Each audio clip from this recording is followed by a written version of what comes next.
Mark Rogers TV rating the conferences, and we come to the controversial SEC. And I say that because for 7, 8, 9 years, going back to the mid-2000s, most believed that the SEC was clearly the best conference in college football. I believe that to be the case as well, but did not see the gap that the national media groupthink thought based on BCS championship game appearances. So we were basing much of our opinion as College Football Nation on one game, on the BCS National Championship game, in which the SEC performed extremely well in those games. Let's take into consideration that the SEC was always placed in those games. The other conferences were not afforded that luxury. In the last few years, I think it's been a debate, although what we see on the field seems to still be a premier product, especially at positions like cornerback and safety, defensive end, inside linebacker, wide receiver, but the quarterback play has not been good and the results on the field have suffered in the last few years. So what I'm doing is I'm comparing the SEC's results on the field against the rest of the Power Five and the major independents, Notre Dame, Army, also BYU and UMass. So you got to check out the introductory video to understand the formula, but I'll try to take you through it and give you some thumb sketch on what the formula is. Okay, the SEC won 14. They lost 14 against the rest of college football. 124 and 63, that's fairly insignificant, but that's the number of wins and losses that those 14 SEC teams compiled that won those games. What's more significant here is that the SEC teams that won those 14 games against the Pac-12, the Big 12, the Big 10, and the ACC, they won 59% of their games in the SEC. So that gives us an idea of the quality of those 14 teams. They won 59% of their conference games. They defeated teams. This is the most impressive number that we've come across. They defeated teams, 14 consecutive games. They defeated teams that won 65% of their conference games. This is the first number that's been like this, where a lower percentage of conference wins defeated a higher percentage outside the league. That's impressive. The reason it doesn't quite show up in the seeding, so the seeding should correlate with that. That's the average seed of the SEC 14 teams, 6.3, defeating a 6.8. So that kind of makes sense, but it doesn't against the winning percentage, and here's why. 3 games against UMass.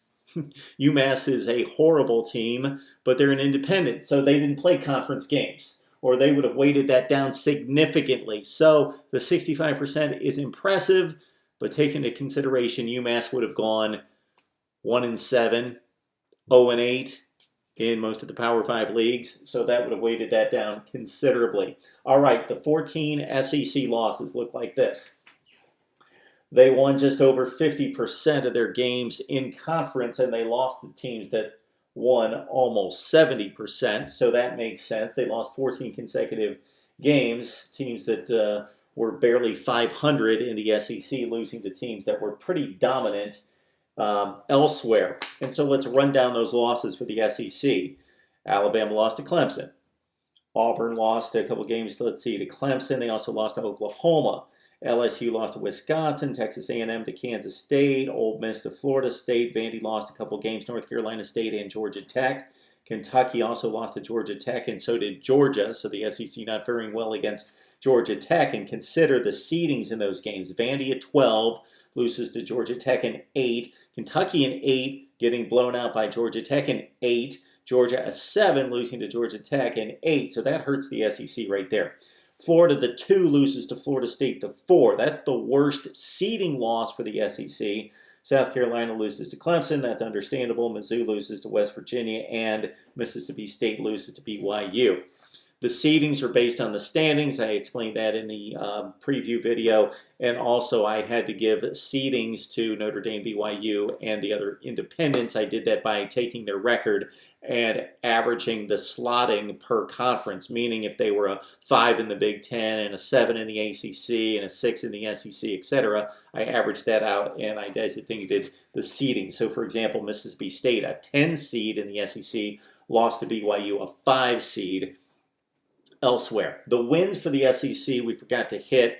Bama, of course, blew out USC. They beat Washington. Those are 2 huge wins for the SEC. as the 1 beats a 3.5 seed and a 1 seed. Trust me on the seedings. Of course, they had to be adjusted because you don't have the same number of teams in each league. If they all had 10 teams, then you could fairly seed them, and it would just be based on standing. But I had to adjust based on 10 teams in the Big 12, 12 in the Pac-12, and 14 elsewhere. So I based it on a 14-team league. So, for example, Washington being the 1 seed in the Pac-12, adjust that for 12 teams instead of 14, and they're a 1.16 seed. All right, LSU over Louisville, big win for the SEC as the 4 seed beats the 2. Texas A&M over UCLA. Arkansas beat TCU. Kentucky over Louisville. Huge win for the SEC as the 8 seed Kentucky defeats Louisville, the 2 seed. So the Cardinals definitely helped out the SEC in this situation. Florida over Iowa. Good win for the SEC, a 2/5. Georgia defeats TCU in North Carolina. Georgia, the 7, defeats North Carolina, the 5 in the ACC. Good win for the SEC. Tennessee over Nebraska and Virginia Tech. Another big win for the SEC as the 6 seed. Tennessee beats the Hokies, the 3 seed in the ACC. And then the 3 UMass wins coming by way of Florida, Mississippi State, and South Carolina. They defeat UMass, a 14 seed.